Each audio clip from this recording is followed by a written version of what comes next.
யாழ் மாவட்ட ஒருங்கிணைப்பு குழு கூட்டம் யாழ் மாவட்ட செயலகத்தில் இன்று நடைபெற்றது. இங்கு சாவகச்சேரி, தன்கலப்பு, உப்பளம் தொடர்பில் கருத்துக்கள் பரிமாறப்பட்டன.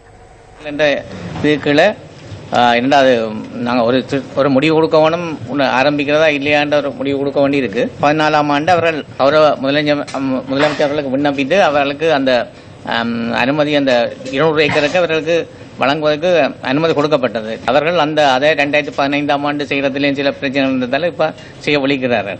அப்போ அதிலே ஒரு பிரச்சனை வருது. முதல் விவசாயிகள் தங்களுக்கு அது பாதிப்பு ஏற்படும் என்றார்கள். பிறகு அது விவசாயிகள் அது கொஞ்சம் தூர போறபடியால் இப்போ விவசாயிகளுக்கு அது பாதிப்பு இல்லை என்றும், ஆனால் இப்பொழுது திரும்ப மீனவர்கள் அதில் ஒரு பாதிப்பு ஏற்படும் என்று குறிப்பிடுகிறார்கள். மத்திய அரசாங்கம் இப்பொழுது சுற்றுலா சம்பந்தமாக ஒன் ஸ்டாப் என்று அங்கே ஏதோ ஒன்று வைத்துக் கொண்டிருக்கின்றார்கள். சகலதையும் அங்கு அவர்கள் தங்களுடைய தீர்மானங்களை அங்கு எடுக்கின்றார்கள்.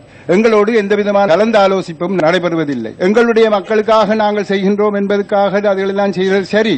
ஆனால் எந்தெந்த செயல் திட்டங்கள் எங்களுக்கு தேவையானது, எப்படிப்பட்ட செயல் திட்டங்களை நாங்கள் வகுத்து செய்ய வேண்டும் என்பது சம்பந்தமாக நாங்கள் பொருளாதார ஒரு விஞ்ஞான ரீதியாக பொருளாதார மட்டத்தில் இருந்து பார்த்து அதற்குரிய நடவடிக்கைகளை, அதற்குரிய தீர்மானங்களை எடுக்க வேண்டிய அவசியம் எங்களுக்கு இருக்கின்றது. எல்லாருமாக விவாதிக்கிறது என்றது ஒரு பொருத்தம் இல்லை. தமிழ்நாட்டில கூடங்குளம் 6 வருஷமாக எத்தனையோதான பாரிய போராட்டங்கள் நடந்தது.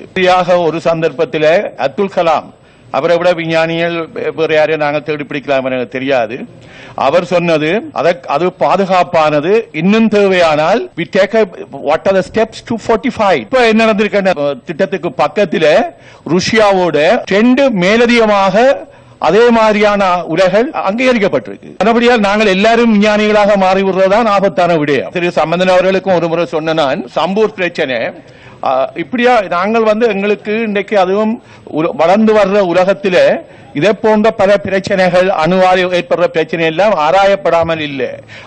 அப்படியான விடைகளை நாங்கள் இங்கே பெற்றுக்கொள்ள வேண்டும். அந்த அடிப்படையில் எங்களுக்கு மின்சாரம் தேவை, தொழில்துறைகளுக்கு தேவை. இது எல்லாவற்றையும் நாங்கள் மூடி மறைத்து விட்டு அல்லது இது தெரியாமல் அல்லது உலகத்தில் என்ன நடந்து கொண்டிருக்கிறது என்பதை தெரியாமல் நாங்கள் மட்டும் ஒரு அறையில இருந்து எல்லாத்தையும் நிராகரித்துக் கொண்டிருக்க வழிக்கு நாங்கள் போகக்கூடாது.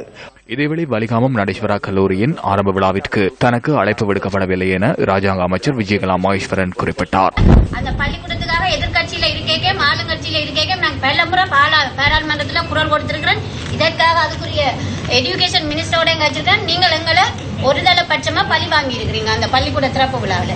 அதுக்காக நான் அந்த கல்வி அமைச்சின் செயலாளருக்கும் உடனடியாக அதாவது அறிவிச்சிருந்தேன். நான் எங்களுக்கு அழைப்பு விடையலையாண்டு.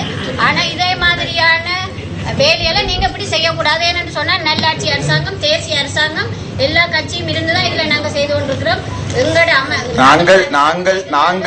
நாங்கள் ஓட் பண்ணித்தான் உங்களோட இடத்துல இருத்தி வச்சிருக்கிறோம். அந்த அரசாங்கம் எத்தனை இங்க பாருங்க, மாகாணத்துக்குள்ள எவ்வளவு இடைஞ்சல கொடுக்குது. இதெல்லாம் ஒரு சின்ன விஷயம். இதெல்லாம் இதுல ஏற்றுக்கொள்ள முடியாது.